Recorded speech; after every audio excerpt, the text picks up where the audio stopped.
Assalomu alaykum qadrli aziz suhbatdoshim. Assalomu alaykum hurmatli bizni ko'rayotgan xavfli dunyoning xavflaridan sog' omonmisiz deb bugungi podkastimizni boshlasak bo'ladi.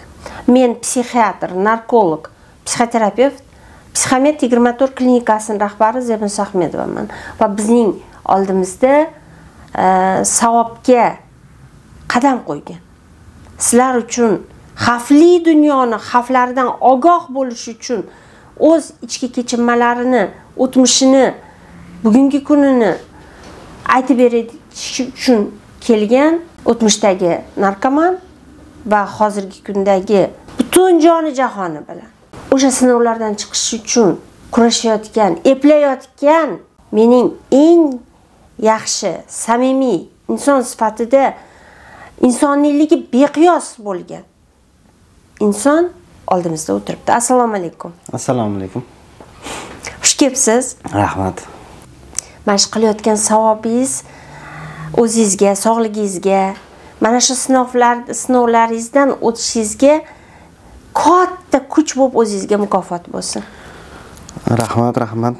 Bu narsalar hammamizga xayrli bo'lsin. Bugun bizning klinikaga mehmon sifatida keldingiz. Har doim davo istab kelardingiz. Siz bilasizmi, kuchli insonsiz. Nimaga aytaymi? Nimaga? Men javob berganman-da. Men mana shu sohaga hayotda kirmayman deganman. Men mana shu narkomanlar bilan ishlamayman deganman. Ammo siz nafaqat meni majburladingiz, narkolog bo'lishimga turtki berdingiz. Xudodan qo'rqdim. Mana shu gapni siz aytmadingiz, Alloh menga bildirdi deb hisobladim. Va men bilasiz, har kunimda qanaqa qadamlar qo'yganimni bilasiz. Ertalablari, sovuqlarda, qor yoqqan paytlari mana shu Sankt-Peterburg nariyodagi Respublika narkologiya markaziga borib o'qidim. Hujjat narkolog bo'lish va sizga o'xshagan minglab odamlar deyapsiz. Ana shularga yordam berish uchun qadam qo'ydim. Siz mana shu kuchni menga topdingiz, shuning uchun siz kuchli insonsiz. Va chiqib ketdim, mashg'ulotdan chiqayapman, chiqdim deb o'ylayapman deyish bilan barobarida boshqalarga ham yordam kerak. Boshqalarga ham yordam kerak deb meni qulog'imga taq urib, men qalbimga, meni iymonimga taq deb urolgan insonsiz. Mana shu insonni iymoni ham bilasizmi? Titrab turadi. Nimani qildim, nimani qilolmadim deydi. Ana shu joyda siz ana shu iymoning butunmi deb taq etib, bizchi, bizga kim qaraydi degan insonsiz. Shuncha kuchli insonsiz aslida. Narkomaniya xavfi, bunga qanday kirib kelish, bunga kirmaslik uchun nima qilish va men ayta olmaydigan gaplarni, men tushuna olmaydigan gaplarni siz bilasiz. Xalqga sizni ovozingizni yetkazish uchun biz shu yerdamiz. Nimalar demoqchisiz? Xo'p, taklif qilganingiz uchun avvalambor kattakon rahmat. Bu shunaqangi xavfli narsaki, inson tushunib yetishi juda ham qiyin. Qanchalik xavfliligini, qanchalik insoniyligini, o'zligini yo'qotib qo'yishini o'zi tushunib ola olmaydi. Oddiy narsa bo'ladi. Hamma aytadiki, men bilan bu narsa bo'lmaydi deydi. Hamma narkomanda shunaqa narsa bor. Men narkoman emasman deydi. Lekin vaqt o'tib o'sha yordamga muhtoj bo'ladi, nima qilishni bilmaydi. Hech qanaqa chorasiz qolib ketadi. Yordam qidirishni boshlaydi. Hech qatdan yordam yo'qligidan yana ham chuqurroq yamalarga kiraveradi. Nima degani u chuqurroq yama degani? Muammolar desa bo'ladi. Chiqib keta olmayman degan narsa bor-da bu narsada. Yana ham chuqurlashib boraveradi. Ya'ni pul yetishmasligi, sog'ligi raso bo'lishi. Albatta. Pul, sog'liq, oila, bola chaqa, oilasi bo'lsa. Ruhiyati sinishi. Ruhiyat umuman qolmaydi desa ham bo'ladi. Odamni o'zini o'zi tanimay qoladi. Odam o'zini o'zi yo'qotib qo'yadi. Endi xalq bu gaplarni eshitib, bu umumiy gaplar, bizga vaqt cho'zmasdan anig'ini ayting. O'sha holatga tushmasligimiz uchun, kirmasligimiz uchun nima qilish kerak desa, siz qanaqa kirib qolgansiz? Siz qanaqa xavf bo'lganki, shu xavfni ayna olmay qolgansiz? Unga qanaqa, masalan, non qilish uchun un bo'lishi kerak, suv bo'lishi kerak, tuz bo'lishi kerak, tandir bo'lishi kerak, olov bo'lishi kerak. Unda mana shu joyda non yopiladi. Narkoman bo'lish uchun nimalar paydo bo'ladi? Boyaga aytganimdek, un nima, tandir nima, kim sizni qizitadi, kim sizga masalliq beradi, kim qanday ular atrofida paydo bo'lib qoladi? O'shalar haqida aytib bering. Men o'ylashim bo'yicha, o'zimdan kelib chiqib aytaman. Nima bo'ldi hayotingizda? Hayotingizda birinchi marta kirganingizda kunda aytib bersangiz, xalq tushunadi. Inson hayotida yo'q deyishni bilish kerak deb o'ylayman. Birinchi o'rinda yo'q deyishni bilish kerak. Shu narsani bilasan, o'zingga ortiqcha baho berma. Spirtnoy, masalan, spirtnoy bo'lsin. Spirtnoyga ham o'tirib qo'yganlar ko'p-ku juda ham. Alkogolizm ham ko'p. U alkogolizm ko'k narkotikning bitta yo'nalishida. Qaramlikda bir. Qaramlik bitta yo'nalish. Yo'q deyishni bilish kerak. Men bilan bu hodisa bo'lmaydi. Men boshqalardan ustunman degan narsa bo'lish kerak emas insonda. O'sha kuningizda aytib bering, qanaqa qilib birinchi kun shu xavfni bilmay qolib kirib qoldingiz? O'sha kunni aytib bering. Kimlar bor edi? Yaqiningizmi, qarindoshingizmi? Yaxshi ko'rgan insoningiz kim sabab bo'ldi? Qanday kirib qoldingiz? O'sha kuningizda aytib bering, xalq eshitsinki. Oldin bu xuddi ko'ngil xushlik uchun boshlangan. Yengil narkotiklardan boshlangan. Psixotrop tabletkalar. Keyin уже tijolilarga o'tilgan. Eng oxirgisi o'sha og'ir narkotiklar. Boshida tushunmaganman. Hamma shunaqa bo'ladi. Kimdirlar bittada tushunadi. Men 3-4 marta upotreblять qilgunimcha tushunmaganman. Nima bu, qanaqa? Kayfini sezmaganmisiz? Yo'q, euforiya, unaqa narsalarni tushunmaganman. Chunki undan oldin men tabletka, ecstasy degan tabletka ichib berardim. Necha yil ichdingiz? Unaqa ko'p vaqt davomida ichmaganman. 1,5 oy, 2 oy haftada 3-4 martadan ichardim. Xuddi o'sha effektni olish uchun hozirgi sintetik narkotiklarga o'tganman. Necha yil bo'ldi umumiy ma'noda bu holatga kirganingizga? Tijoliy narkotiklar 2020-yildan bo'lsa kerak, menimcha. 5 yil bo'ldi. 5 yil. Umumiy ma'noda-chi? Umumiy ma'noda narkoman degan narsa miyangizga, peshanangizga osganingizga necha yil bo'ldi? Narkomanman deb tan olmaganman, lekin oxirgi payt tan oldim. Qachon odam tan olsa, shu kasallikdan davolanish harakatini qilar ekanda. Shunaqa. Men o'ylashimcha 2015-14-yillarda o'sha psixotrop moddalarni qabul qilardim. Undan oldin spirtnoy, piva, aroqlar bo'lgan. Ko'p miqdorda bo'lganmi? Yo'q, unaqa ko'p miqdorda emas u. Bo'lmagan deb ham ayta olmayman. Baribir bo'lgan. Birinchi marta shu narsaga sababchi bo'lib qolgan holat, voqelik, inson kimlar? Endi odamlar kimdan kutsin shu xavfni? Kim paydo bo'ladiki hayotida unga yo'q deya olmay o'shani ichib qo'yadi yoki qilib qo'yadi? Bu kim bular bo'lgan? Asosan yaqin o'rtoqlaringiz taklif qiladi. Narkomanlar o'rta hisobda 100 tagacha odamni zarazit qiladi bitta narkoman. O'rta hisobda. Boyaga aytganimdek, yo'q deya olishni bilish kerak. Sizda ham shunaqa taklif qilgan insonlaringiz bo'lganmi va nechtasi yo'q deya olgan?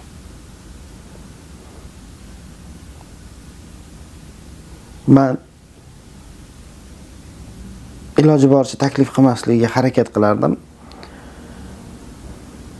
Sintetik narkotiklarga kirib kelganimdan keyin buni qanaqa og'irligini tushunib yetganman. To'g'ri, tez tushunib yetmaganman. Qanchadir vaqt kerak bo'lgan. Qanchalik sizga kuchli kayf beradigan moddalar bo'lsa, shunchalik uni obratniy tomoni ham bo'ladi. Ya'ni undan chiqib ketish qiyin bo'ladi. Shuni tushunib harakatni boshlaganman. O'shaning uchun iloji boricha hech kimga taklif qilmasdim. Taklif qiluvchilar asosan puli qolmaganda unga olib beraman, yarmini o'zim ishlataman deb taklif qilishadimi? Nima ularda nima ehtiyoj bor o'rtog'iga taklif qilishga? Bu yana nima desa bo'ladi? Kimdirlar shunaqa fikrda qilishi mumkin. Kimdirlar prosta o'sha modda ta'sirida odam butun dunyosini hammaga ulashib yuboradi-da. Shedri bo'lib ketadi. Sanam ichsam qiladi. Sanam maza qilgin deb o'yladi, mana men senga xursandchilik ulashyapman deb naborot u odamni hayotini do'zaxga aylantirib qo'yishi mumkin, o'zi bilmagan holda. Chunki bu narsadan bir martada bo'lib qolish ham hech gap emas-da. Bir martada bittada yoqib shu narsani qarama bo'lib qolish hech kim nima deydi? Nezastraxovan. Da, albatta. Kimga qanaqa ta'sir qilishini hech kim bilmaydi. Endi xo'p, boshida o'sha siz aytgan modda bilan yuribsiz. Nimaga og'iriga o'tdingiz va o'sha boshida siz aytgan moddani ishlatayotganingizda nimaga ertangi kuni yoki bir haftadan keyin yana xohladingiz?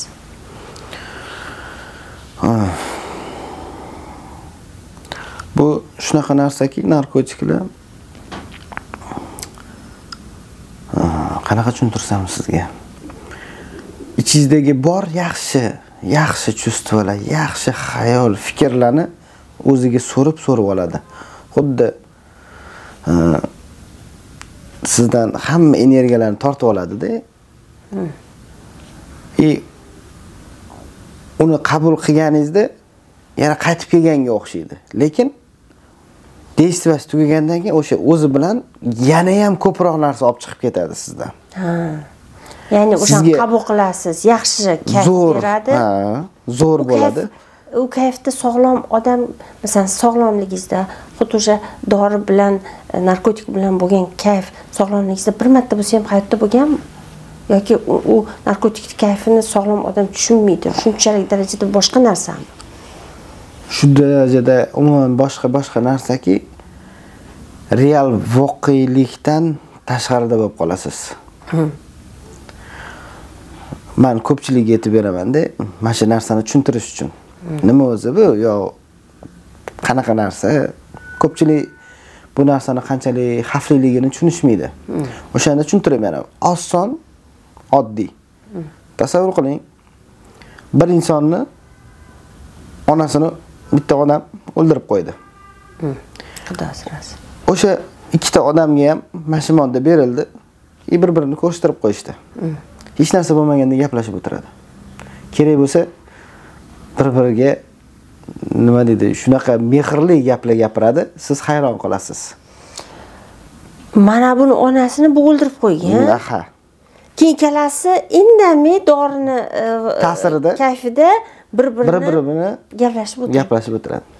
Gaplashishdan tashqari, demak, biz internet orqali eshitayotgan narsalar, ular bir-biri bilan qandaydir bir seksual отношенияларga kirish yoki yana boshqa narsalar ham bo'lib ketishi mumkin ekan-da, demak. Bo'lishi mumkin. Bu insonni shunchalik darajada yo'qlikka olib boradiki, razrat. Har tomonlama buziladi. Hayotiy funksiyalarida. Uyqu buziladi, ovqatlanish buziladi, qarashlari buziladi, siz aytganingizdek masalan hozir yoshlar orasida juda ham ko'p tarqalib ketgan o'sha nima deymiz? Geylikka olib kelyapti. Shunaqa. Juda ham zararli moddalar. Endi boyabda gapirdingiz-da. Siz dedingiz bir katta bir savlatli joyga bordingiz, o'sha joyda bir katta odam sizni oldingizga chiqdi. Shu odam ham shunaqa ishni 2-3 soat oldin qilgan bo'lishi mumkin dedingiz. Shunchalik darajadami? Bilasizmi, siz tasavvur qila olmaysiz. Mana shu narkologiya sohasida ishlab turib, shuning ichida yurganlar bor. Ha, o'zi narkologiyada ishlaydi, lekin shu narsani qabul qiladi. O'zi narkolog. Yoki institutga borsangiz, o'zi o'qituvchi, professor, lekin shu narsani qabul qiladi. Wow. Yoki doktor. Har bitta sohada topish mumkin. Siz kutmagan, bilmagan, o'ylamagan odamlaringiz. Yoki ibodat qiladi. Albatta. Yoki diniy bilim bor. Albatta. Ular ham qabul qilish mumkin. Bilmaysiz? Yo'q. Xotini ham bilmaydi. Yo'q. Ukasi ham bilmaydi. Hech kim bilmaydi. Sizda sen 10 yil davomida shu ish qilgan bo'lsangiz, siz menga shuni gap aytdingiz, hech kim bilmaydi dedingiz-da. Oldindagi ham bilmaydi dedingiz-da. Shunchalik bilintirmaydigan darajaga kelibdi-da hozirgi sintetikalar. Hamma narsa rivojlangandan keyin bu narsalar ham rivojlanyapti. Yo, endi bilintirmaydi deganim qanaqa ma'noda sizga tushuntirsam? Siz aroq ichsa biladi. Aroq ichgan odamni xohlaysizmi, xohlamaysizmi bilib qo'yasiz.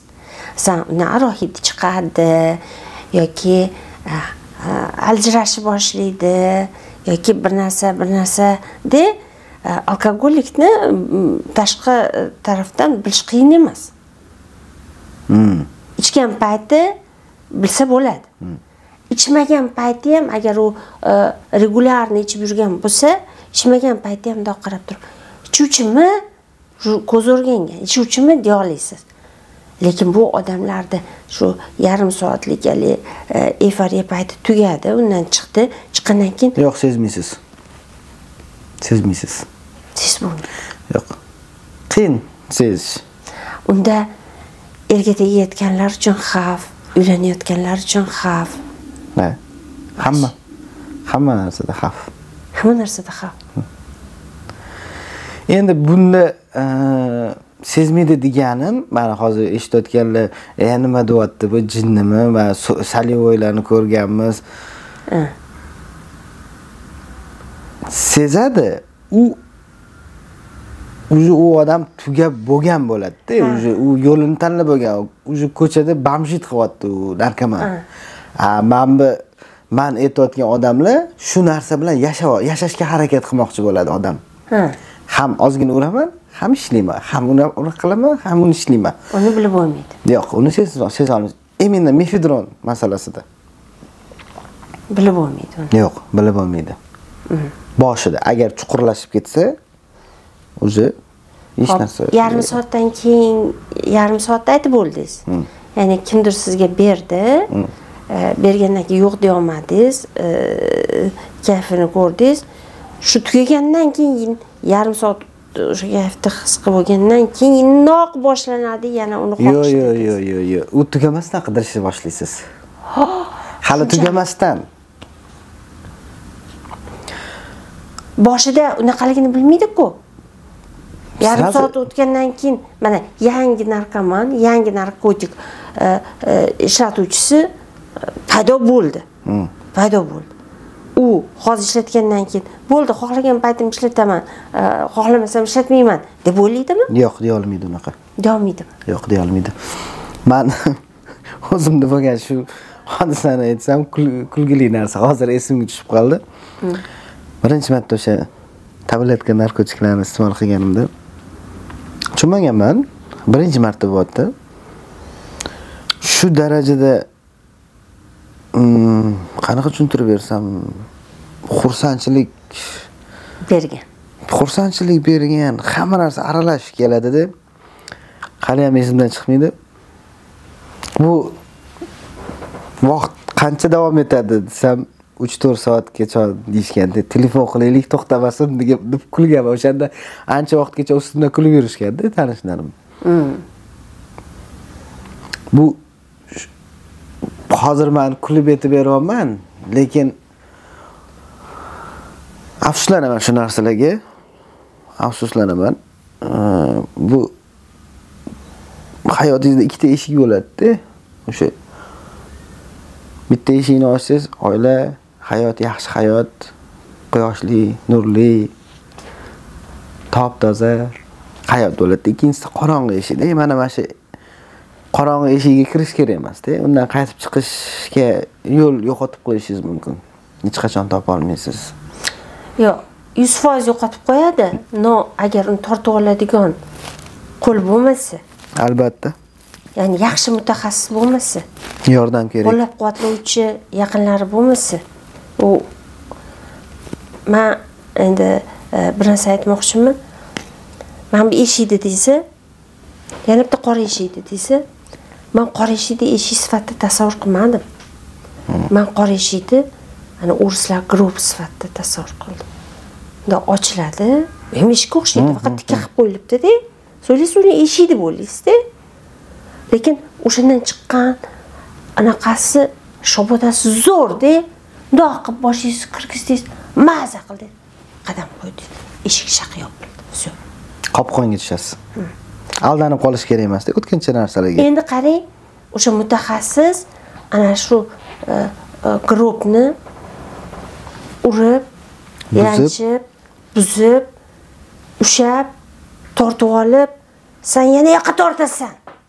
Mutaxassis bu yoqqa tortadi. Mutaxassisga bunday olib qaraganda kerak emas.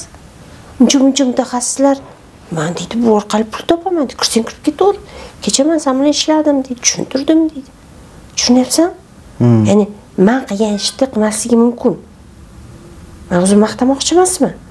Men haqiqatdan ana shu grupni buzib, qo'ling ushlab, bu yoqda ikkinchi yorug' eshik bor deb qiyin-da.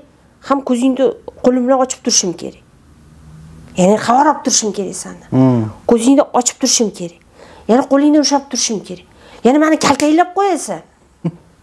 Yana sira bu o'tishi mumkin deb turasan-da, meni kaltaklab qo'yasan. Men ishim yo'qmi, meni uyim yo'qmi, men bolam yo'qmi? De o'sha joyda men qilgan mehnatimni bitta inson yana o'sha gruptichiga kirib ketmasligini tushunib, eslab, ular orqaga surib, sen qo'lim bitta urganingni og'rig'ini anaqa qilmasdan, hisobga olmasdan yana sen qo'lingni tortib olishim kerak-da. Yana sen ko'zingni ochishim kerak-da. Yana agar qilib qo'ydim deganingda yoki men Zemizova kecha sarvatsa qildim deganda hech narsa qilmaydi. Hech narsa qilmaydi. Hozir yana ishlaymiz. Deyolishim kerak-da, seni so'kishim kerak emas-da. Chunki senga bog'liq bo'lib qilib qo'ymading-da. Tushunsan? Kasallik bu. Kasallik uchun qildik. Lekin og'ir darajalardan hatto biz o'sha ko'zni ocha olmaymiz, hatto qo'limizga shunaqa uradiki, bor devoramiz. Lekin sen meni ko'zimni ochding-da, Zemizova pik kelyapti. Nima pikki deyman-da? O'sha haqda aytib ber. O'zi bu narsa to'g'risida, narkomaniya to'g'risida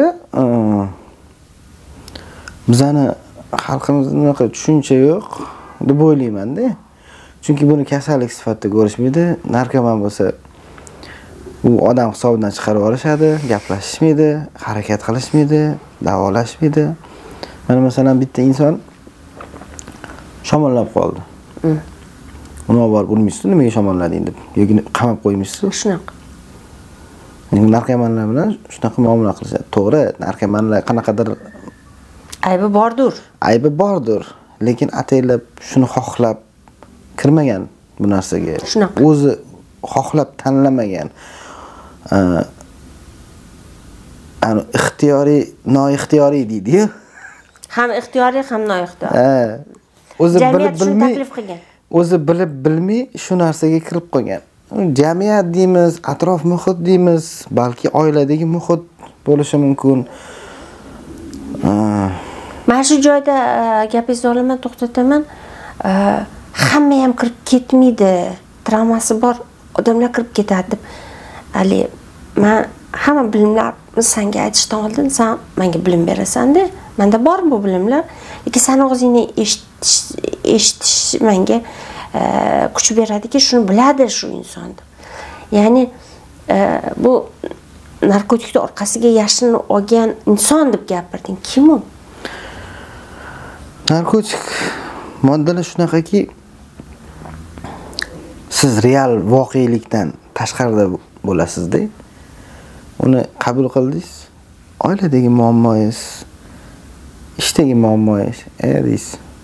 U muammo turibdi, yechilmadi, lekin o'shaning orqasiga bekinasiz. Bekinib qarabsizki, o'zi qaramsiz. Undan u siz yasholmaysiz. Muammo ham qolmadi deng. U muammo o'zi ortiqcha, u o'zi muammo emas o'zi sizga. Mana bu yerda o'zingizni muammoingiz turibdi. O'zi siz narkomansiz. O'zingiz orttirib bo'ldingiz o'zingizga. O'shaning uchun muammolardan qochish kerak emas-da, uni hal qilishga harakat qilish kerak deb o'ylayman. Lekin u paytda bu gap o'ylab o'tirmagansiz. Yo'q. Necha xil turini endi uzru shu odamlar eshitish uchun, tushunish uchun aytayapman.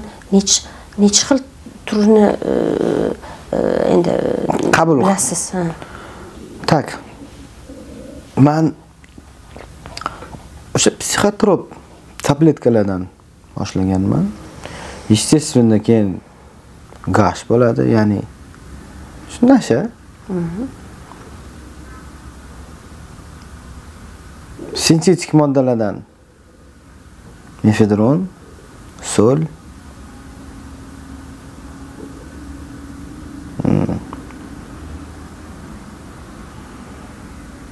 yana tomirga bo'lganmi? Tomirga yo'q.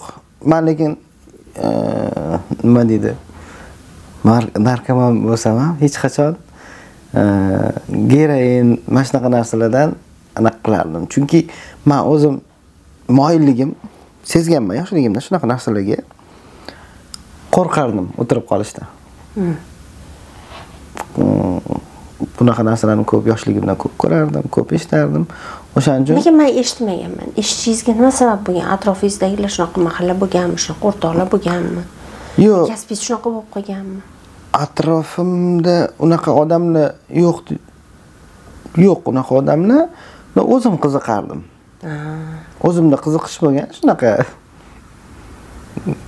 Masalan, YouTube'larda ham chiqib qolsa ko'rib o'tirardim, har xil.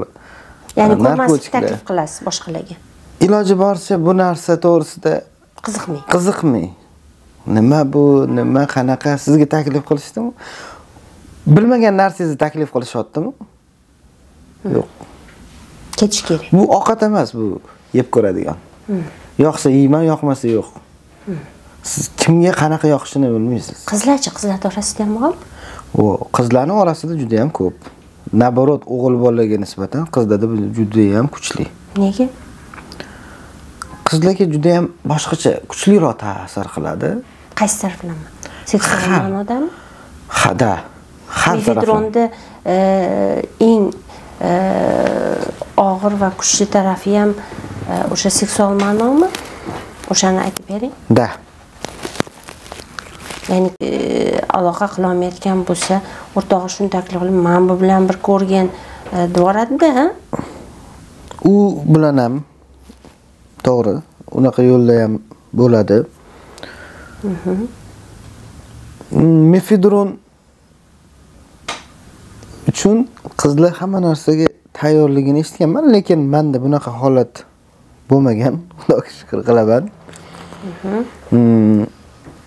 Qizlarga kim taklif qiladi? Balkim uni yangi tanishib qolgan boyfrendi yaxshi ko'ribdim, men san degan inson taklif qiladimi? Bilasizmi, shu narsa teskari bo'ladi asosan o'zi. Yo'q-e? O'zi asosan teskari bo'ladi. Nimaga? Ya'ni qizlar yigitlarga taklif qiladi. Endi taklif qilayotgan sotuvchimi, kim u? Sotuvchi emas. O'zi qanaqadir shunaqa adashib kirib qolgan bo'lishi mumkin.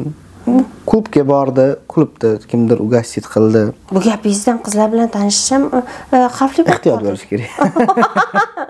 Xavfli bo'lib qoldimi?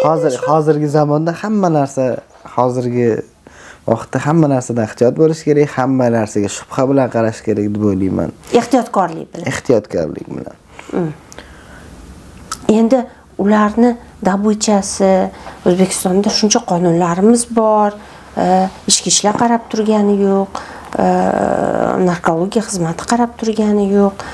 Ularni dabuychasi qanaqa bo'lyaptiki, masalan, plastik kartondagi pul qayerga ketdi, qayerdan nima xarid qilding degan narsalar bor. Shunaqa osonmi ularni? Sotib olish masalasiga kelyapmiz-da shunda. Plastik bankomatlardan pul to'lasangiz bo'ladi. Plastik kartangizni hech kim tekshirmaydi masalan.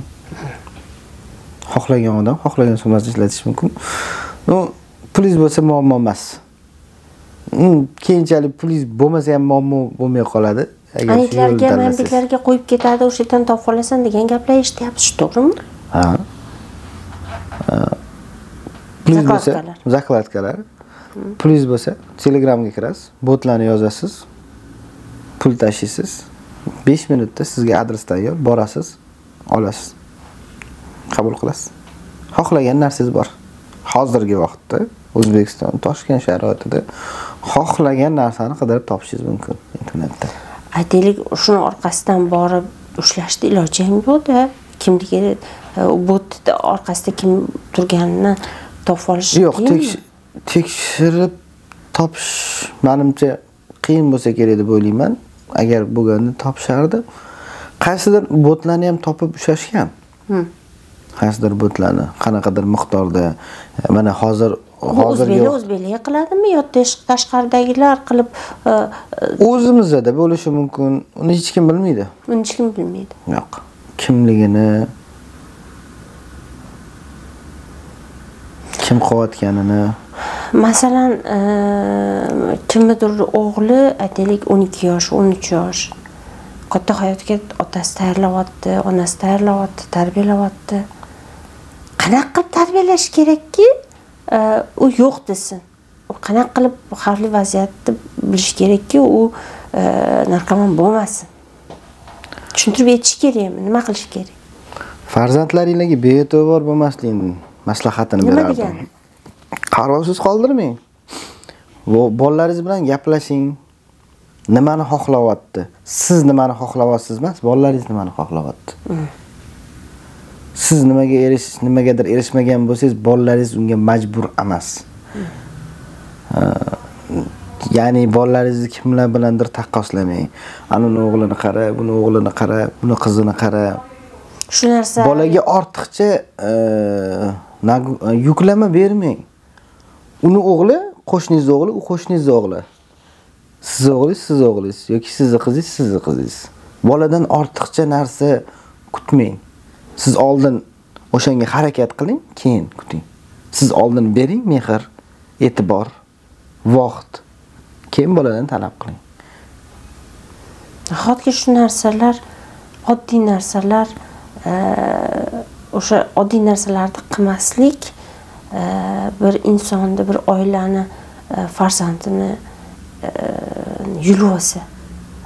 U odam o'sha ota-ona farzandini yo'qotadi desa ham bo'ladi.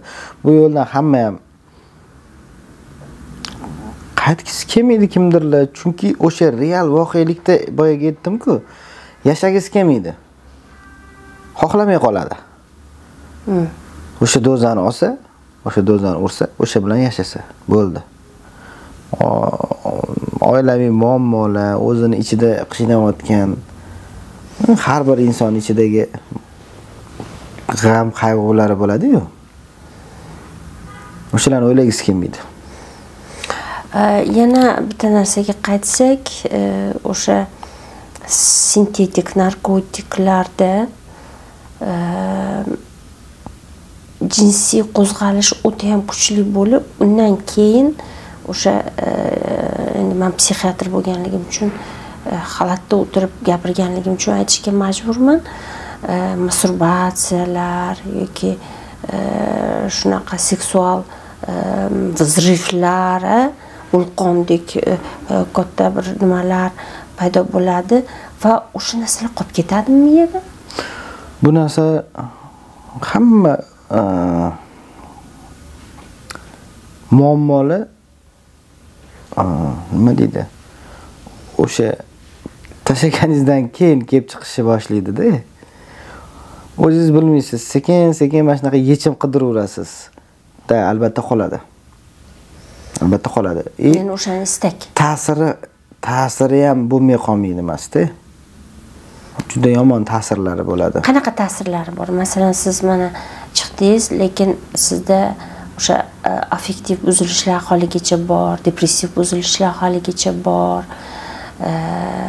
kognitiv buzilishlar, endi buni o'zbekchasiga aytsak, kayfiyatingizdagi muammolar, kayfiyat yo'qligi hozirgacha bor, depressiya degani hech narsa qila olmaslik, kognitiv buzilishlar degani fikrlashdagi hali nimalar hozirgacha bor. Hozir yangi bitta narsani aytdingiz, xotiram avval demas ekan dedingiz.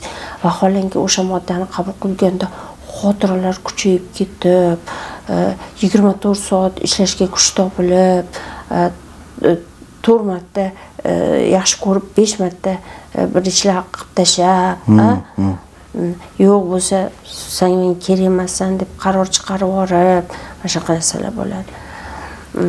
Hozirgi chiqish etapingizdagi men ishlayapman, siz ishlashga qiynalyapsiz, siz qiynalmayapsiz, ba'zan men qiynalyapman. Shu qiyinchiliklar, shikoyatlaringizni aytib bering. Kayfiyat yo'qmi, uyqu yo'qmi, nimalar yo'q? Xo'p. Boyagidek aytaman.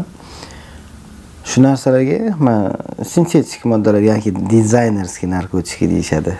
Hozir ko'pchilikning tilida dizaynerskiy. Nega unaqa deyishadi? Ya'ni bilasizmi? Bu shunaqa moddalarki, masalan, dopaminga, melatonin, dopamin, serotoninga bittada ta'sir qiladi-da. Ana o'shaning uchun dizaynerskiy narkotiklar deyishadi. Bular shunaqa shu darajada kuchliki, tasavvur qiling, mana dori ichdingiz, sizni o'sha kerakli joyingizga borib ta'sir qiladi. Bu modda ham shunaqa narsaki, siz buni qabul qildingiz, ya'ni ichki qalbingizdagi, bu qalb kasalligi deb o'ylayman men o'zim. Ichingizdagi, qalbingizdagi o'sha og'riqli nuqtangizni borib yopadi. Qanchadir og'riq bor edi, bo'l bor edi, o'sha yerga borib mazga o'xshab yopadi. Tinchlantirib yoki xursandchilik berib qo'yadi. O'sha yerdan azob chiqyotdi. O'sha yerdan azob chiqyotdi, o'sha joydan vulqon chiqyotdi, olov chiqyotdi, yonyotdingiz. O'zingiz bilan o'zingiz nima qilishni bilmay stressda edingiz, o'sha joyda yopib qo'yadi. Yopib qo'yadi. Yaxshi bo'ldi. Muammo hal. Keyin shuni orqasidan boshlanadi qabul qilish. Masalan, menda boshida sezilmagan. Necha yilgacha sezilmaydi? Masalan, hozir bizni ko'rsatuvimizni ko'rsa, bosh ortmanglar, reklama uchun qo'yasizlar. Qabul qilib yurgan hamma shunaqa deydi. Boshida shunaqa deydi. Muammolar kelib chiqishidan.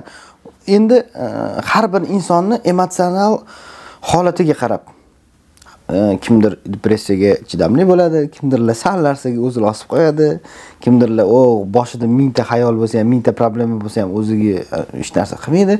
Xuddi shunaqa har bir odamga har xil ta'sir qiladi. O'rtacha hisobda deyishadi, 1 yildan 2 yilgacha muammo sezilmaydi. Ya'ni vaqt soati bilan 2 kunda, 3 kunda qabul qilyapti, hech kim bilmayapti. Ozgina pul shunga ketdi. Ozgina emas, ko'pgina bo'lsa kerak. Mana qarang, boshidan unaqa bo'ladi. Bir haftada bir marta boshlaysiz. Men narkoman emasman deysiz. Boshlaysiz. Keyin bir haftada 2 martaga o'tadi. Ancha vaqtdan keyin. Уже 3 martaga o'tadi. 3 martaga o'tishiga sabab nima? Toleransiya oshib boradi. Уже Tailandni sizda xalq tilida tushuntiring. Moddaga qaramlik desa ham bo'ladi. O'sha modda avvalgidek ta'sir qilmay qo'yadi. Ha, kuchi yetmay qoladi, doza oshib ketadi. Oldin masalan ozgina bilan qoniqayotgan bo'lsangiz, hozir ko'proq kerak.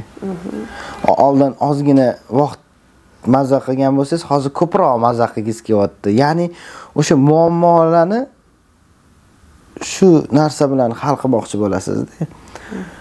Boyaga aytganimdek, sezilmaydi, ishingizga ta'sir qilmaydi qanchadir vaqt. Organizmdagi bazalarni tugatib olguncha. Bu modda shunaqa narsaki, bu dizaynerskiy narkotik. Organizmingizda baza bo'ladi-da. Resurslarning baza. Hamma narsani tugatib bo'lgandan keyin hamma muammolar kelib chiqishni boshlaydi. Men sizga sizni gapingizni xalqqa tushunarli tilda tushuntirmoqchiman. Menga oq salfetkani olib berib yuborasizmi?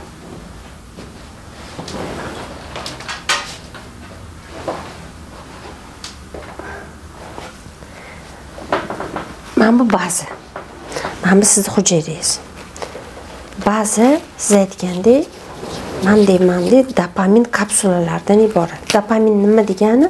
Sizga quvonch, zavq, qoniqish beradigan narsa. Qachon chiqadi?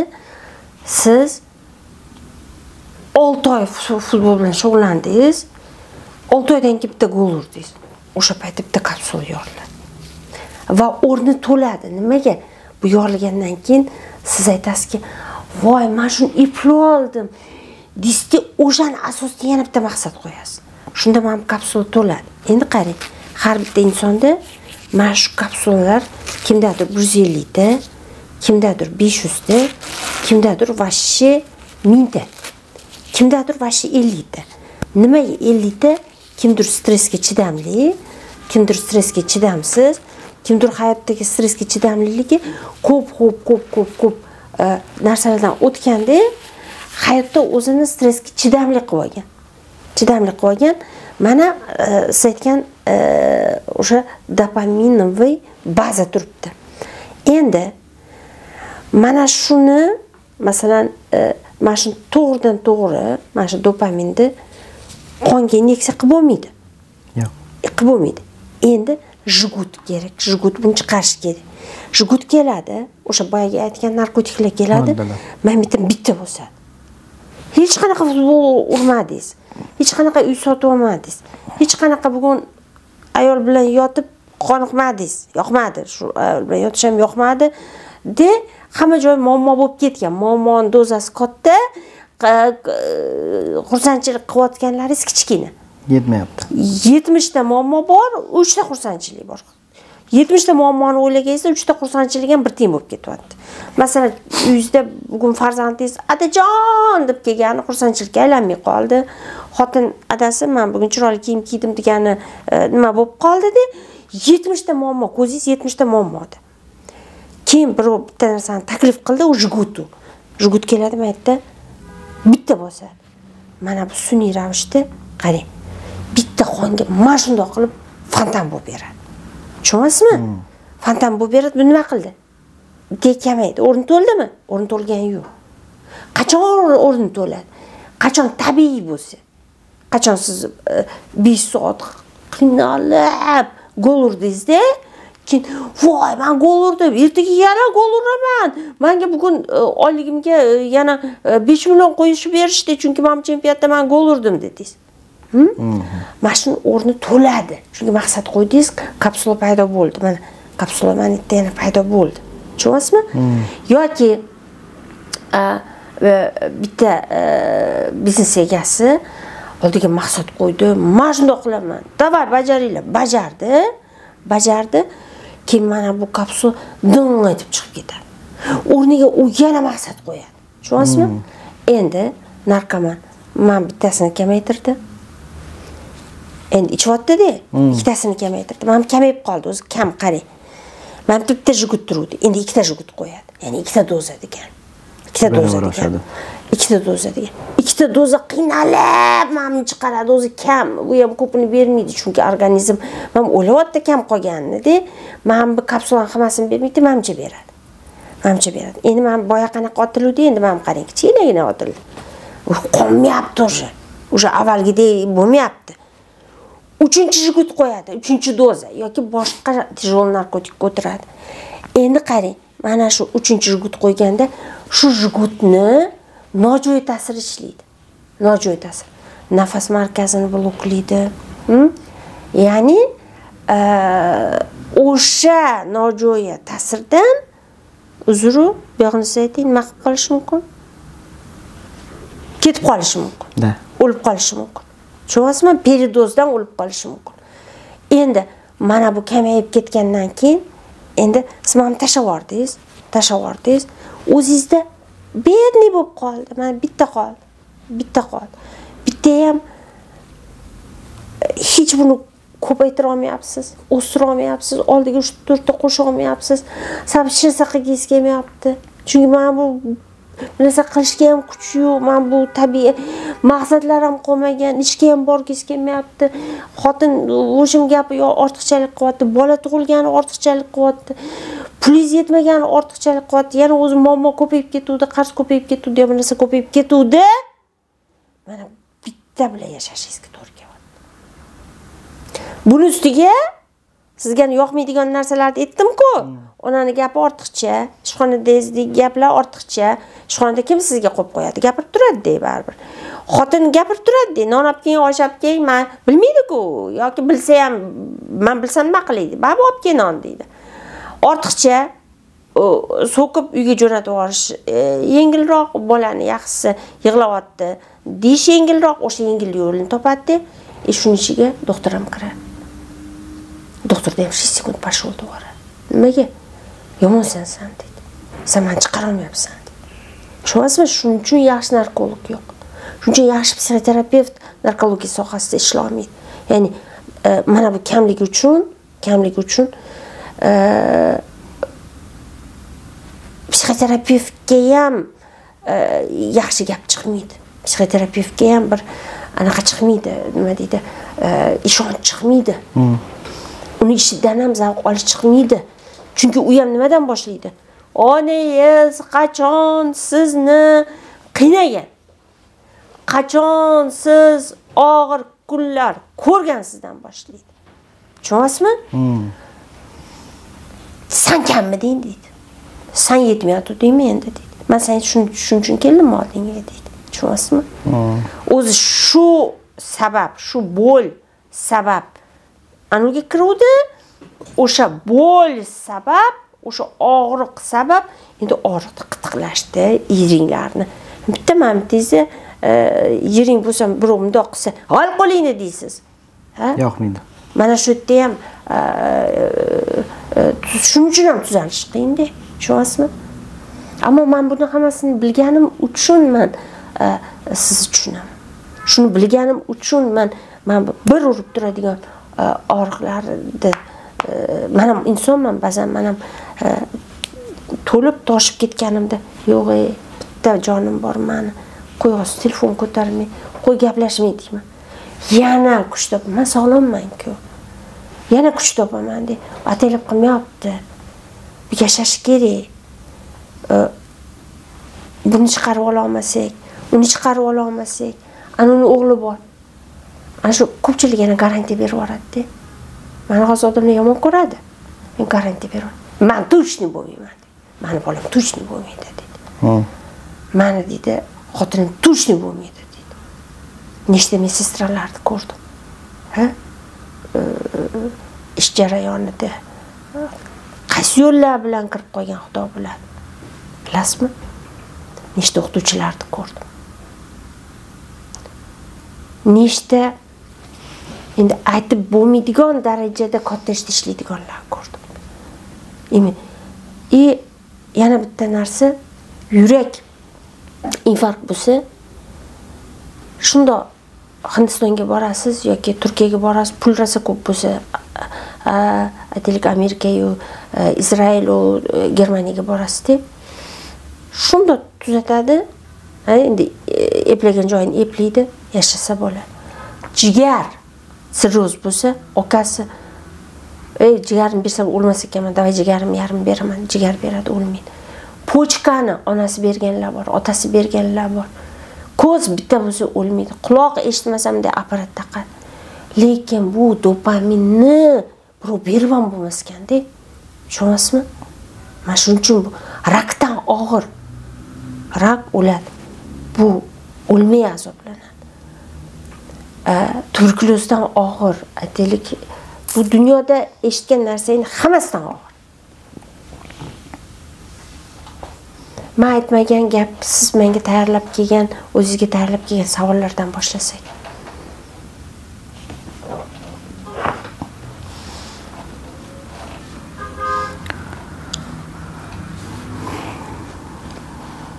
Sizga aniq qilganlarmi?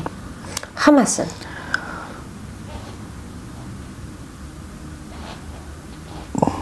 O'sha boyaga aytganlarim narkomanlar nimaga kayf qiladi? Ya'ni bu narsaga aytib o'tdik. Muammoni hal qilgisi kelmaydi inson. Shu modda orqali o'sha moddalarning orqasiga bekinadi. Muammoni orqasiga bekinish kerak emas, uni hal qilish kerak. Birinchi qoida. Birinchi qoida. Yo'q, undan ham avvalgi qoida xalqimizga qoida berdikki, nima sizga begona bo'lsa yo'q deng. Yo'q deyishni o'rganish kerak-da. Yo'q deng. Yangi qiz bilan tanishib qoldingiz, juda ham nima deydi, shaddod, chiroyli, qo'lingizga bir narsa beryapti, vitamin deyapti, boshqa deyapti, nima qilish kerak? Yo'q deyish kerak. Yo'q deyish kerak. Yana har xil narsalarga qiziqaverish kerak emas. YouTube'dagi har xil videolar, narkotik haqidagi gaplarga kirish kerak emas. O'rtoqlarchi. Vot, o'rtoqlardan boshlanadi. Masalan, oddiy spirtnoydan boshlasak. Bizda al ich, nima qo'rqavimsan, o'g'il bo'lamisan. Har bir odam o'ziga nima deydi? Baryer qo'yib olish kerak-da. Qanaqa? Yaxshi baryer. Yo'q, bo'ldi, men qilmayman. Ular shuning uchun mendan kechib olsa, o'rtoqligimizdan kechivroq deyish kerak.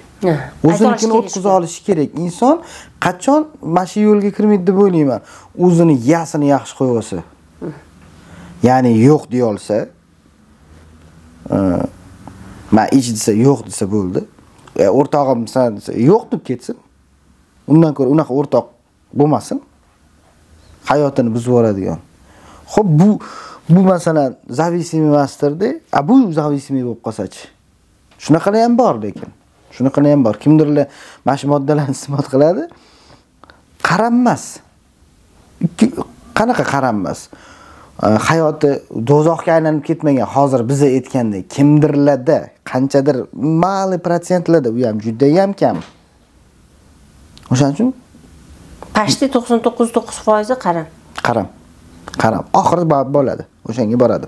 Mefedronda 100% qaram. Ha. Faqat maqsad shu bo'ladi. O'rtog'i aytdim, yo'q desin, bo'ldi.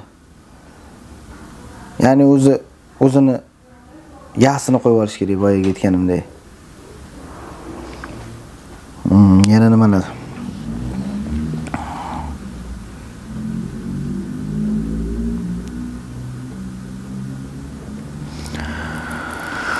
Xo'p. Bu moddalarni qanaqa qilib atkaz qilishi, anaqa qildik gaplashdik. Endi ularni qanaqa bilish, ya'ni ota-onalarga. Farzandi shu yo'lga kiryaptimi? Birinchidan uyqusizlik boshlanadi. O'g'lingizni yoki qizingizni uyqusi buziladi. Ya'ni qanaqa kechqurunlar uxlamaydi, kunduz kunlari ko'p uxlaydigan bo'lib qoladi. Ya'ni biz hozir sizning farzandingiz yoki yaqiningiz narkomanmi, yo'qmi bilishni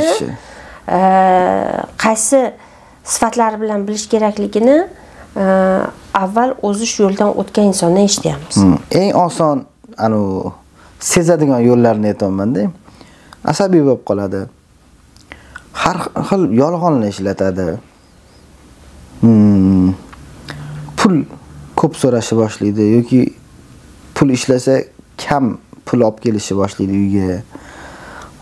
Kechqurunlari har xil bahonalar bilan ana o'rtog'im kelibdi, bu o'rtog'im kelibdi, ana o'rtog'im mashinasi buzilib qolibdi, unaqa bo'pti, bunaqa bo'pti. Yolg'on bahonalar ko'payadi. Shuni tekshirishga harakat qilish kerak. Ishtaha kamayadi. Yo'q, mani o'g'limda, mani qizimda unaqa narsa yo'q deb o'ylamanglar. Bu hammaga ta'sir qilishi mumkin. Hamma bilan sodir bo'lishi mumkin.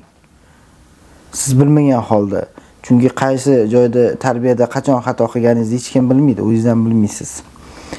Iloji bo'lsa doktorga murojaat qilish kerak. Shunaqa muammolar bo'lyaptimi? O'qishda o'qiydigan bo'lsa o'g'lini o'qishi yomonlashib ketadi, darslar qoldirishni boshlaydi. Ishda ishlasa ishga kech borishni boshlaydi, ishdan kech kelishni boshlaydi. Mana shu muammolar ajratishni.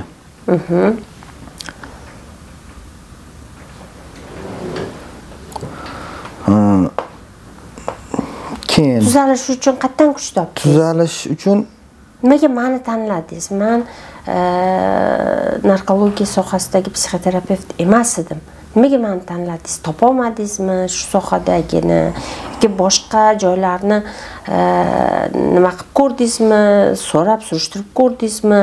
Umuman narkolog qanday davolaydi? Psixoterapevt kim? Qanaqa qilib shu sohaga kirgan odamlar o'ziga najotkor doktor topishi mumkin yoki psixoterapevt topishi mumkin? Dori yo'llari bilan tuzatsa bo'ladimi? Shu savollarga ham javob bering va murojaat qilganlar ham qo'rqishi mumkin-da, meni uchetga oladi, boshqa oladi. Umuman uchetga olinadimi, yo'qmi? Zemz opa qanday ishladilar? Otangiz so'radilarmi, yo'qmi? Va hokazo. Birinchi qidirishni boshlaganman. Psixiatr tushunchasini tushunmasdim. Psixologlarni bilardim. Endi hamma kinolar ko'rgan, chet el kinolarida bitta odam yotadi, psixologga boradi. Biz uchun kulgili hol bo'lgan. Qidirishni boshladim. 3-4 ta joyga borganman.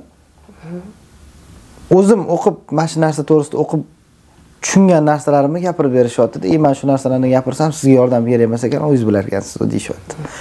Umidim o'zi bor edim.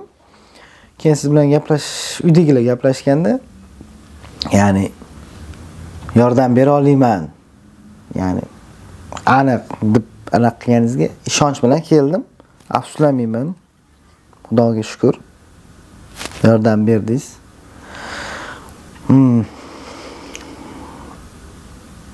Yana nima desa?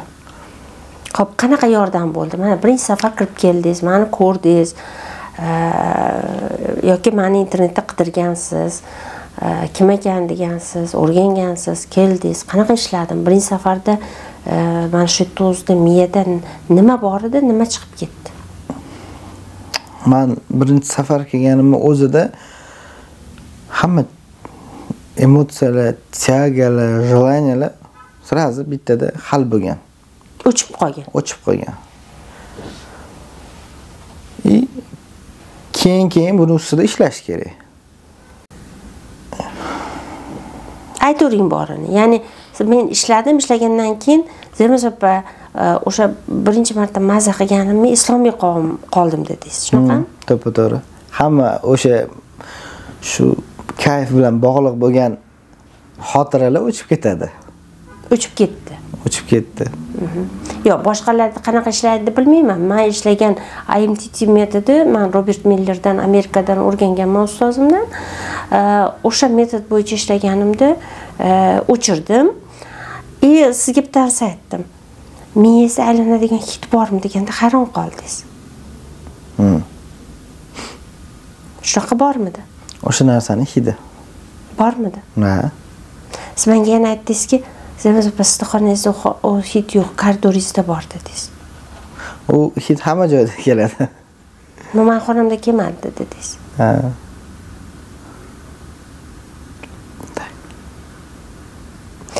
Bu nimaga bog'liq? O'sha yerdan o'tgan qachondir mefedron ichganlar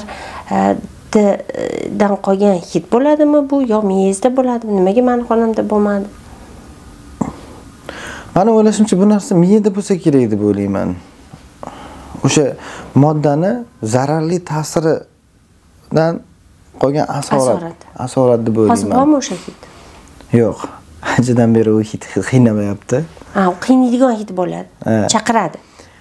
Ya'ni shunaqa narsa bo'ladiki, u hid shunaqaki ishlayapsiz.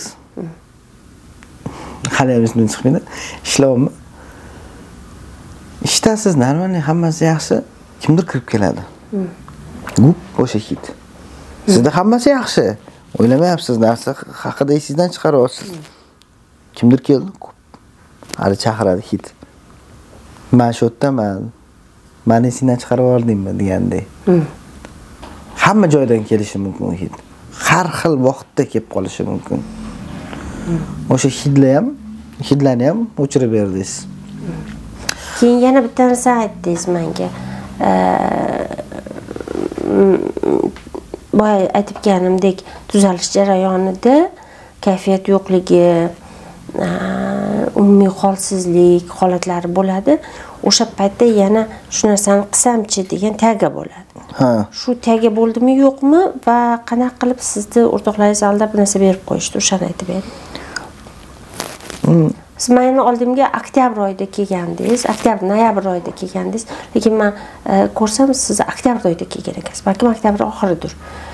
Keldingiz va hozir mana oktyabr bo'lgan bo'lsa, noyabr, dekabr, yanvar, fevral, mart bo'lyapti. Umumiy 4 oy bo'ldi. 4 oy bo'ldi ishlayotganimga.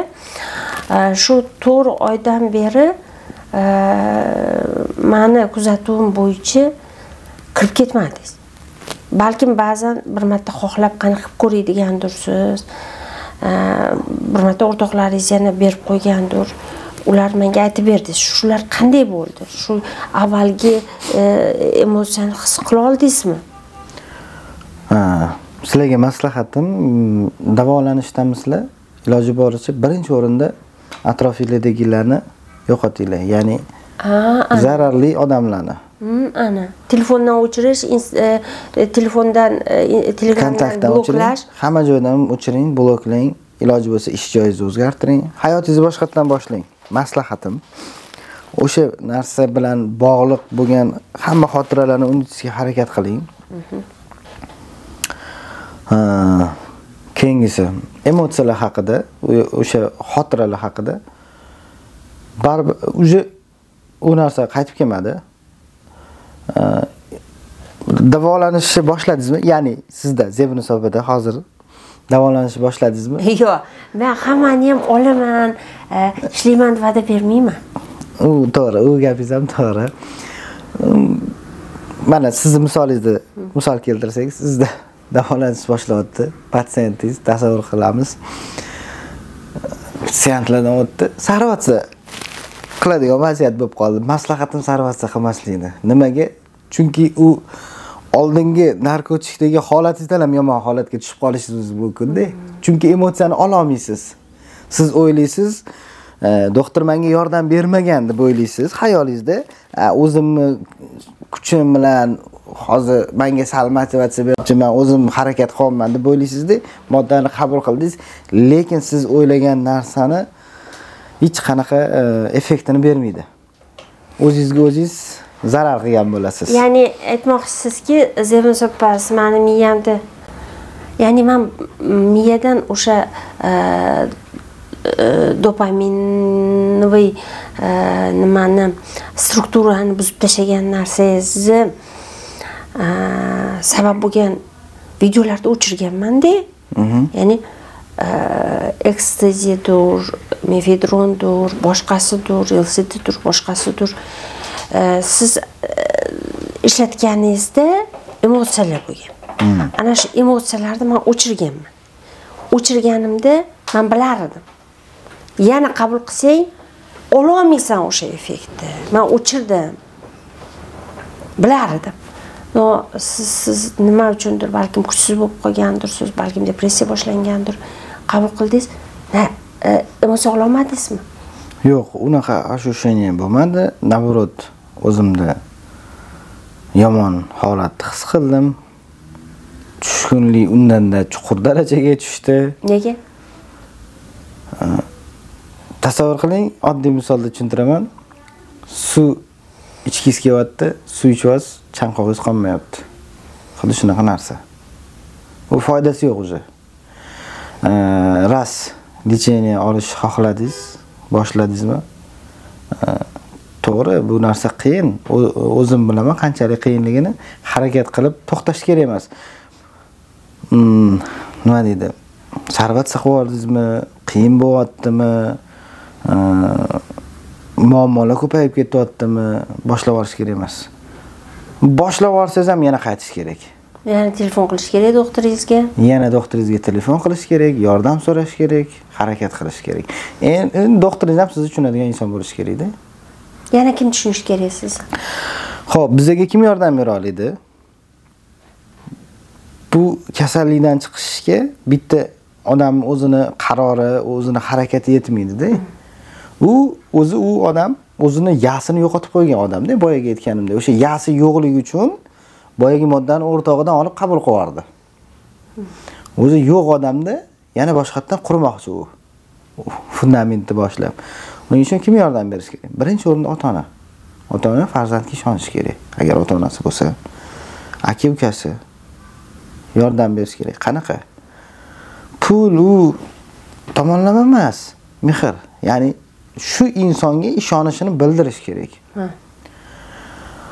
Uni har xil vaziyatda tushunishga harakat qilish kerak. Oilasi, xotini, agar yoshi katta odam bo'lsa, bolalaridir balkim. Ya'ni kulgili-yu, bolalari ham tushunishga harakat qilish kerak. Bu joyda eng qiyin, men o'zim maqtamoqchiman, boshqa qilmoqchi emasman. Men umumiy ma'noda aytmoqchiman, eng qiyin nagruzka doktorga tushadi. Albatta, chunki главный figura baribir o'tda doktor, doktordan keyin mana doktorni qo'ydik, patsiyentdan keyin tarqaladi. Ota-onasi bitta tomonga, oilasi bitta tomonga, aka-ukalari bitta tomonga. Baribir o'sha doktor birinchi o'rinda turadi. Nimaga doktorga qiyin deyapman?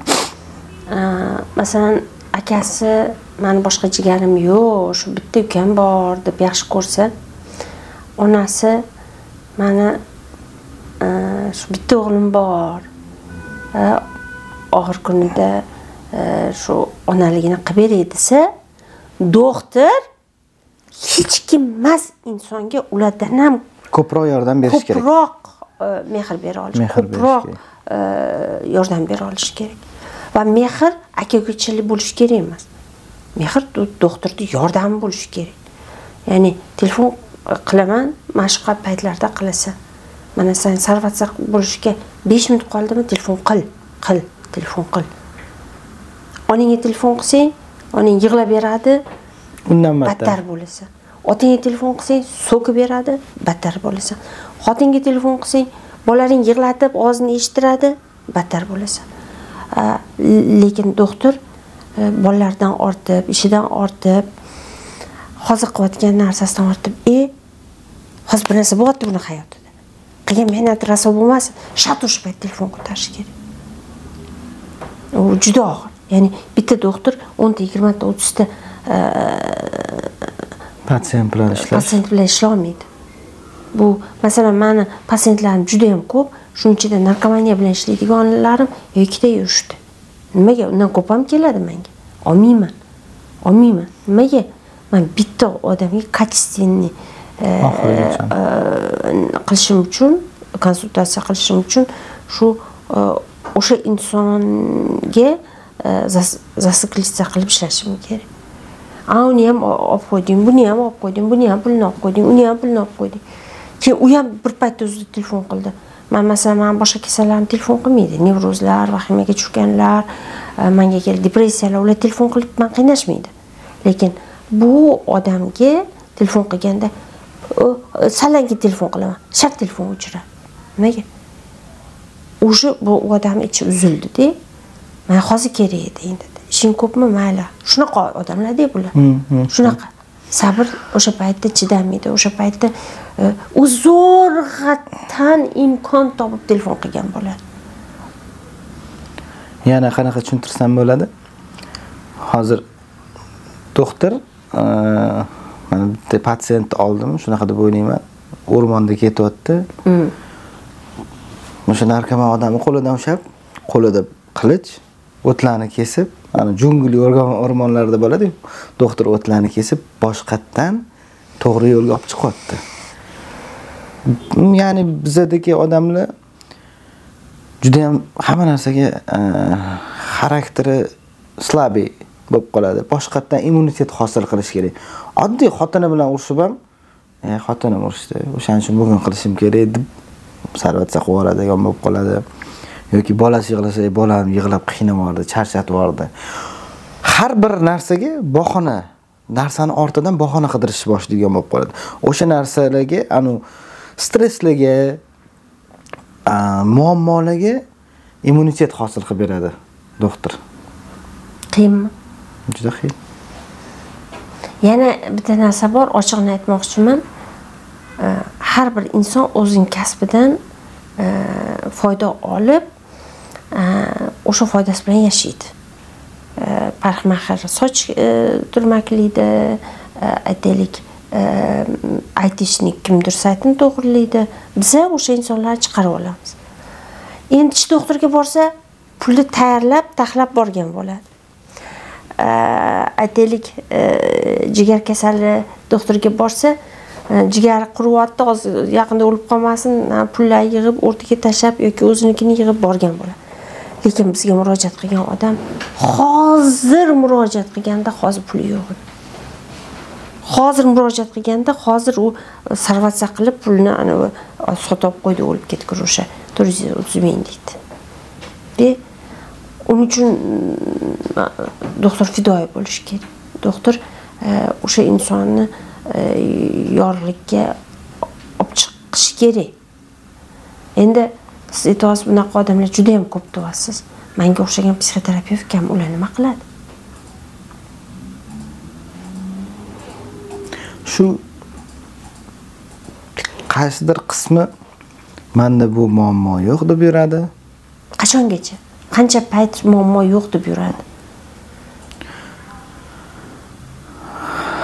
Muammo yo'q deb qachongacha aldaydi, bilasizmi? Oilasida urush janjal bo'ladi-da, uni muammo deb qaramaydi. Mashina orqasidan kelib chiqyapti deb ham o'ylamaydi. Tushunmaydi o'zi. Muammo qachon bo'ladi? Qachon o'zi psixikaga ta'sir qilganda. Ya'ni bu narsa to'g'risida gapirmadik. Har xil ovozlar eshitilishi boshlaydi. Hammada har xil bo'ladi. YouTube'larda videolar ko'rganman, bir-biriga prikol qilishadi.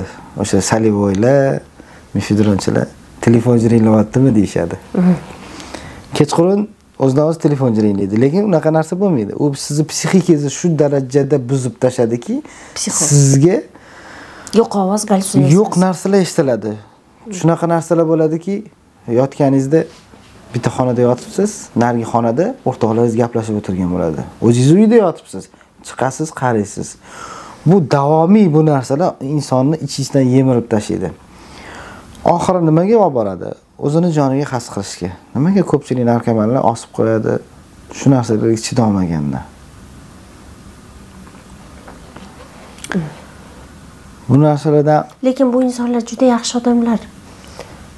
Men hali bilmadim, men rostini aytdim xalqqa. Meni narkologiya bo'yicha va narkomanlar psixoterapiyasi bo'yicha ishlashimga majbur qilgan ikkita moment bor. Bittasi, men Amerikada Robert Millerda narkotik moddalarga qaramlik psixoterapiyasi IMDT metodini o'rgandim. Shunda OKR bilan birga, ya'ni shunaqa kasallar bor, qo'lni yuradi. O'sha kasallarda ishlashni o'rganish uchun shu kursga yozilib, u kursning ichida narkomaniya psixoterapiyasi ham bor edi. Kirib qoldim-da men o'sha kursga. keyin kirgandan keyin bir kuni Namanganda edim, bir odam telefon qildi. Kursda aytildiki, bularda навязчивый hit bo'ladi degan, hitni o'chirish kerak degan bizga o'rgatildi. Keyin bir odam telefon qildi, u odam meni eshitayotgan bo'lsa, siz tuzalib ketganingizdan xursandman. Telefon qildi, Zemiz opa, men sizni oldingizga borishim kerak dedi. Men Namangandaman, ertaga Toshkentga qaytaman, undan oldimga keling dedim. Keling desam, haligi odam aytdiki, borolmayman Zemiz opa, oyoq qo'lim singan dedi. Yo'q, qo'lim demadi, oyog'im singan. Qo'li ham shikili bir yelkasim singandi. Keyin men bir sekund pauza qilmasdan qaysi hit chaqirdi, pushkaga oldim. Desam, haligi qattan bilasiz? Nega qarang? Hit chaqirganni qattan bilasiz deyapman dedi. Yaxshi gaplashib o'tirgan odam men ham pushkaga oldim. U ham anaqaga tushdi terrasaga. Qaysi modda dedi. Ne telefonli razgovor dedi. Telefonda gaplashadigan gap emas dedi. Men sizni tushundim dedi, bilarkansiz dedi. Men sizda hozir qo'rquv vahima deb oldingizga bormoqchi edim. To'g'ri, menda qo'rquv vahima bor dedi. Qo'rquv vahima ham bo'ladimi? Qo'rquv vahima unaqa ko'p bo'lmaydi-yu. Odamni boyaga aytganimdek holatiga qarabda, ya'ni stressga chidamli, chidamsiz odamlarda slabiy odamlarni yana ham slabiylashtirib tashlayveradi-da. Meni oldimga kelganlar ichida qo'rquv vahimasi ham bo'lgan, qachonki birinchi marta qo'llaganida birdaniga haligi davleniya ko'tarib o'rgan yoki shunaqa nafas siqib qo'ygan birinchisini o'zida o'shanda qo'rquv vahima bilan kelganlar, hali kurslardan keyin kelganlar juda ko'p menga. Qo'rquv vahima nimada bo'ladi? Yordam bera olarmikan, chiqib keta olarmikanman degan narsada bo'ladi-da, to'g'ri. Shunday qo'rquv. Keyin haligi hit навязчивости degan narsani shu ustozim endi Amerikada necha yil oldin bu pik bo'ldi. 7 yilmi? 7 yil bo'ldimi? Necha yil bo'ldi? Mefedronoviy pikka. Tak, bu valnalar Rossiyada shu 2015 dan keyin boshlanganda birinchi Salivoy bo'lgan, keyin so'ldan mefedronga o'tilgan. Bularning ichida eng yomoni, to'g'ri, bu bilan yaxshi yomon demoqchiman, anaqaga bo'lmoqchi emasman-ku. O'sha Salivoy eng kuchli odamni organizmini shu darajada istashshat qilib tashlaydi. Mefedronda sekinroq bilinadi-yu, zarar, Salivoy juda ham tez, juda ham asoratlari yomon bo'ladi. Tochka невозврата degan narsa bor. O'shanga tezda yetib oladi inson. Yoki o'lib qolishi ham mumkin. Keyin o'sha hit degan narsa meni miyamda qoldi-da. Menga dedim, Alloh bekorga bu narsani bermadi. Mayli, men dog'ganda qaysi taraflarni bekam ko'sman. O ishim bor, kasbim bor, bolalarim bor, erim bor, sog'ligim bor. Demak, men shuni qilishim kerak ekan, shuni ham o'qishim kerak ekan degan narsa paydo bo'ldi deymanda. Keyin siz kelganingizda ham qani shu bola ham hid haqida nimadir ekan dedim-da. Birinchi menda narkologiya, psixoterapiyasiga kirib ketishimga shu sabab bo'ldi. Keyin sizga ham shunaqa tushunsa mundoq qildingiz. Qatdan bilasiz dedingiz. Da, bu narsada hid bo'ladi-da. Qatdan bilasiz dedingiz. Даже men dedingiz, internetda bu haqda o'qimaganman. Навязчивый hid bo'ladi, hid chaqiradi dedingiz. Hid chaqiradi. Keyin men aytdimki, bu dedim qanaqadir znak dedim-da. Narkologiya bo'yicha men ustozlarim, professorlarga murojaat qilib, men o'qiymikan desam, siz kuchli psixoterapevtsiz, bu sohada ham qandaydir bir yangiliklar, qandaydir bir yangi metodlar olib kelgan bo'lsangiz, o'shalarni, ya'ni Amerikadan o'qib keldim dedim-da, men o'qidim dedim-da. Robert Miller, Mark Nickersonlarda o'qidim. Международный 10 ta dunyodagi eng katta o'sha narkologiya bo'yicha ishlaydigan 10 ta katta trenerlar birida o'qidim. De ishlaydi. Endi eski metodlar bor. Qaysi birlarini bilasiz? Yoki 12 shak yoki boshqa? Jo'natish shak eshitganman. O'rtoqlaringiz shu holatga kirganlar shu metoddan foydalanishganmi? Qanaqa natija bo'lgan? Yo'q, bu narsada davolanib ko'rgan odamlar bilan gaplashmaganman, lekin o'sha har xil metodlarni eshitganman. Juda ham foyda berishi kam. Ya'ni ko'proq o'sha boyaga aytgandek atrofingizdagi poddeskaga, o'zingizdagi xohish birinchi o'rinda shu doktorga bog'liq ko'p narsa. Ko'p narsa bog'liq. Baribir doktorga bog'liq. Chunki u sizni tushunib, holatingizni bilib, qanaqa yordam berishni biladi-da. Nima deydi, bunga yechim o'ylayversangiz baribir topilmaydi-da, o'zingiz. Mutaxassis topib berish kerak. Mutaxassis sizga yo'lni ko'rsatib olish kerak. Mana bo'ladi, qanaqadir ma'noda o'zingiz harakat qilishingiz mumkin, qanchadir odamlardan izolyatsiya qilib, nimadirlar qilishingiz mumkin. Hozir masalan vokzalga borishimiz kerak. Vokzalga yo'lni so'rasangiz, bilsangiz, to'g'ri borasiz. Yo'lni bilmasangiz, aylanib vaqtingizni ketkizib, energiyangizni ketkizib, pulingizni, vaqtingizni ketkizasiz. Xuddi shunaqa narsa-da, mutaxassisga murojaat qilish kerak. Ishonish kerak mutaxassisga. Ishonchni oqlamasa-chi? Harakat qilish kerak yana boshqasiga. To'xtab qolish kerak emas. Ras shu narsaga harakat qilib, plan qildimi? Shu qarorni qabul qildimi? To'xtash kerak emas. Yana bitta narsa meni o'ylantiradi-da.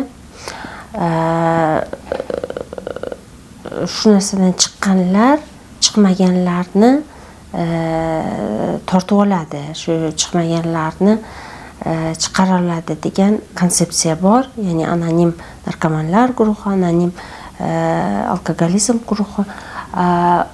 Ular qanchalik foyda yoki opit tajribasini berib, hali bir o'zi bilmagan narsalarni o'rgatib tashlaydimi?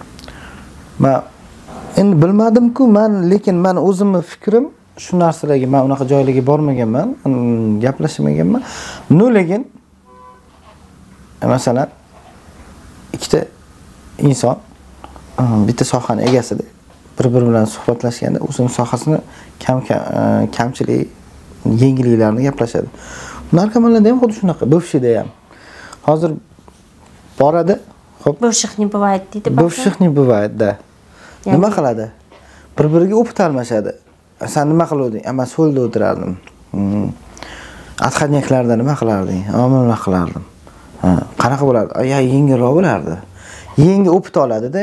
Masalan, bittasi aytadi, menga mefedron kayf bermasiz dedi. Men anuni endi hozir nomini aytmayman, qo'sh. Ani targ'ib qilib qo'ygan bo'laman. Anuni qo'shib qilardim yoki men buni qo'shib qilardim. Bitta o'zi kayf bermasdi. Tipi shunaqa. Men unaqa sabraniyalarga o'zimning fikrim qarshilik bildiraman. Yo'q. Qaysi metod yaxshi unda? Individualnimi? Iloji boricha individualni ishlagan yaxshi deb o'ylayman. U borib narkologiyaga borib yotishga maslahat bera olmayman. Nimaga desiz? Bu gapni ayta olmaymiz. Biz davlat siyosatiga qarshi boramiz. Mana shu joyni kesib tashlaymiz. Xo'p. Biron bir lecheniyalarni ham tavsiya qila olmayman. Masalan, kapelnitsalar qilishadi, ukollar, dorilar, nimadirlar. Bu kasallik miyada, qalbda. Asosan qalb kasalligi deb o'ylayman. Boyaga aytganimdek, o'shaning uchun bitta doktor bilan, yaxshi doktor bilan harakat qilish kerak deb o'ylayman.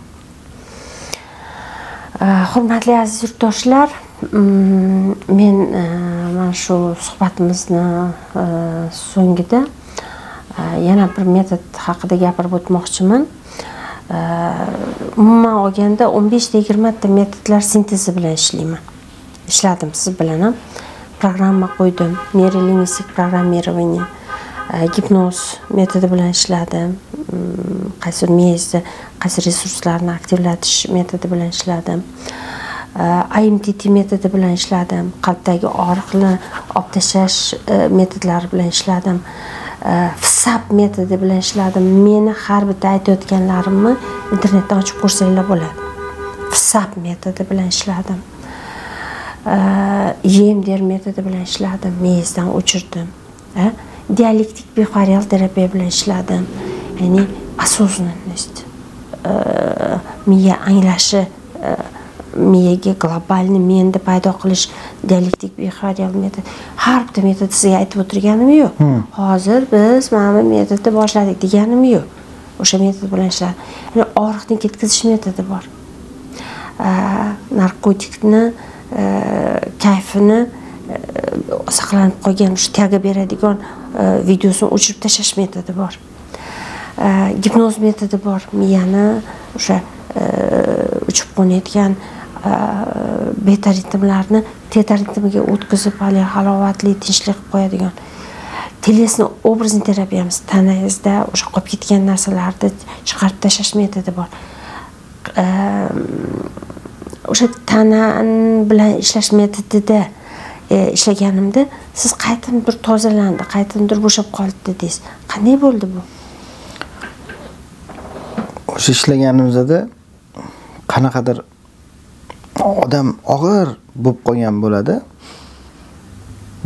O'sha seansimizdan keyin yengil hayotga bo'lgan zavq, hayotga bo'lgan qiziqish yana qaytib keladi, xuddi yoshligingizga o'xshab. Chunki yoshlikda insonning ichida nima deydi? Qanaqadir yomon xotiralari deymizmi, yomon narsalari deysizmi, kamroq bo'ladi-da. Yana boshqatdan toza bo'lib hayotga qadam qo'yadi. Bu aversiv terapiya deyiladi. Aversiv terapiya degani jirkanish.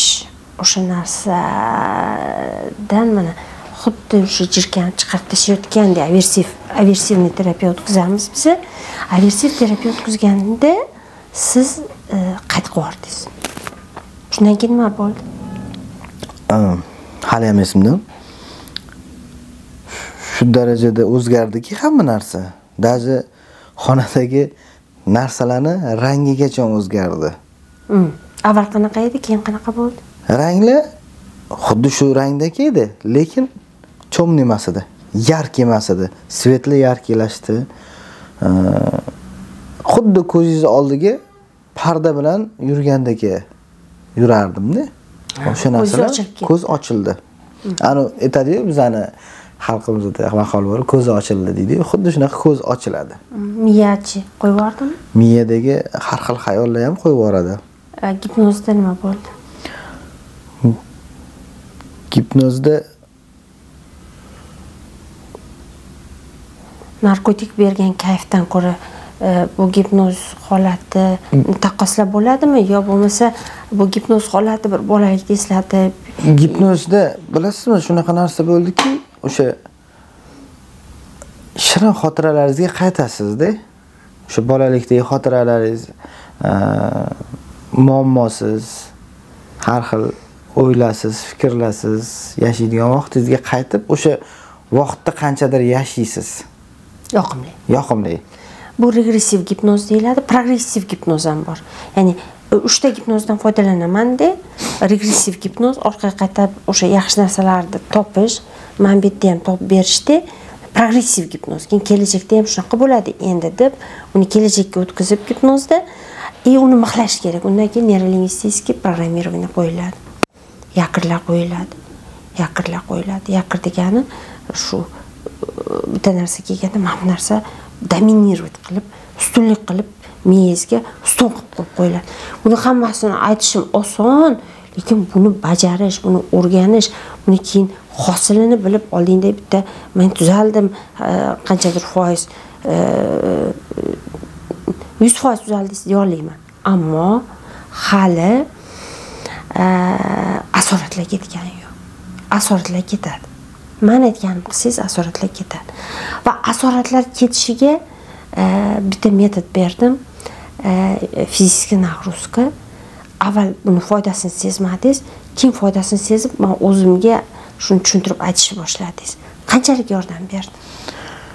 Fiziki nag'ruzka juda ham ko'p yordam beradi. Iloji bo'lsa, shu davolanishni boshlagan insonlar bo'lsa, maslahatim hayotingizni o'zgartirishga harakat qiling. Qanaqa o'zgartirishga? Davolanishga harakat qiling. Birinchi o'rinda yaxshi mutaxassisga uchrab, ikkinchidan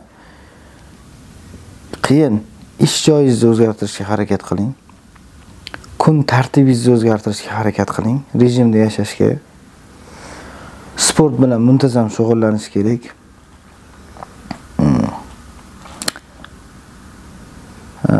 Yana o'zingizga qo'shimcha hobbi toping. Ya'ni har bir insonning bolaligida qilmoqchi bo'lgan orzusi bo'ladi. Kimdir rasm chizishga qiziqgan, juda ham zo'r rasm chizgan yoshligida. Kimdir durozgorchiligi yoshligida narsalar yasashga qiziqqan. Kimdir nimadirlarni bo'yashga. Siz qanaqa hobbi topdingiz? Men to'g'risini aytsam, hozir mana shu narsa to'g'risida o'qiyapman. Ya'ni o'zimga o'xshagan insonlarga qo'llanma qilib berish uchun harakat qilyapman. Endi shuni aytmoqchi edim. Siz hobbi topmadim deb aytmoqchimisiz? Aslida siz topgan hobbi u maqsadingizdan ham katta kuch berayotgan hobbi. Zemsoppa menga o'xshab qolmasin odamlar. O'shani harakatini qilaylik, iltimos, menga yordam bering.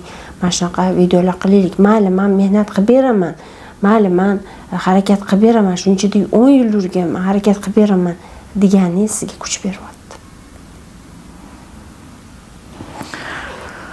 Odamlar bu narsada qo'rqib qoladi-da. Hech kim yordam bera olmaydi. Yordam bor, harakat qilish kerak, ishonch bo'lish kerak. Siz harakat qiling, qidiring, izlaning, topasiz. Shu. Endi xalqga bilan xayrlashishdan oldin men ishimga javob beraman. Qaysi ma'noda? Shu inson chiqaman desa, men aytganimni qilishga tayyorman desa, men ishlayman.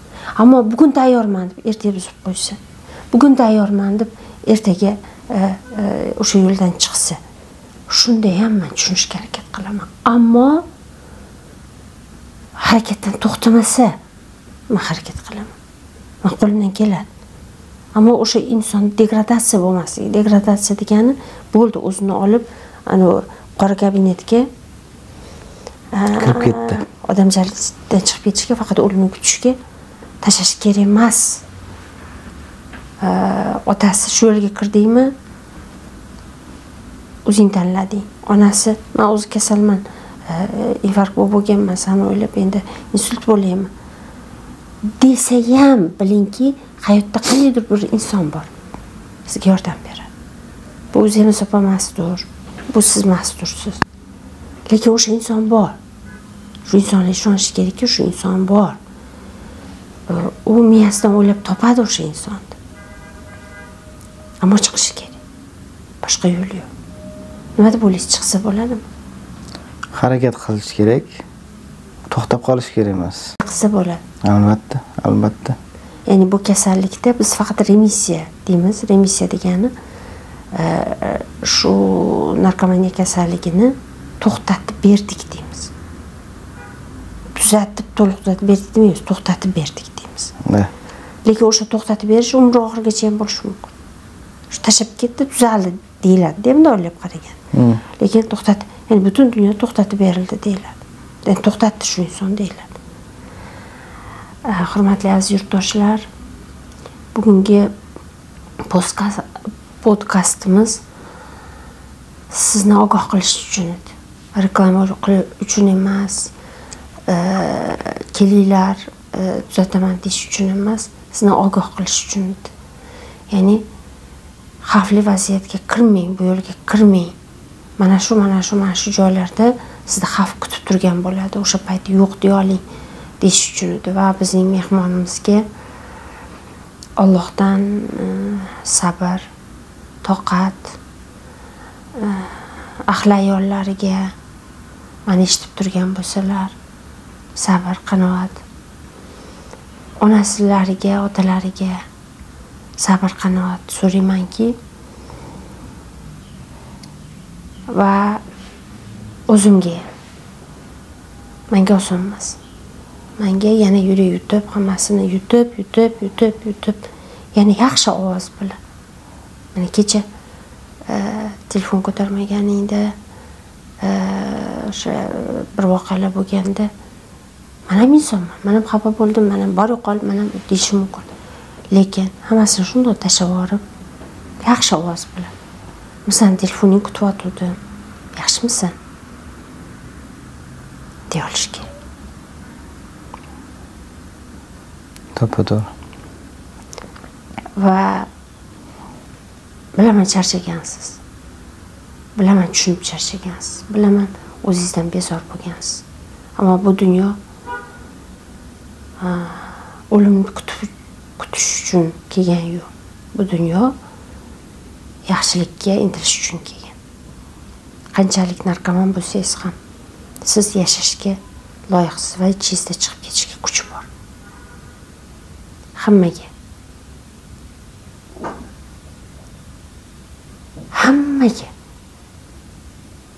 mani eshitib turgan va eshitmagan hammaga shu narsani tilayman. Xavfli vaziyatda Xudo asrasin. Xavfli vaziyatdan sizlarni Xudo asrasin. Boshqa gapiradigan gapim yo'q. O'zingizni asrashni biling.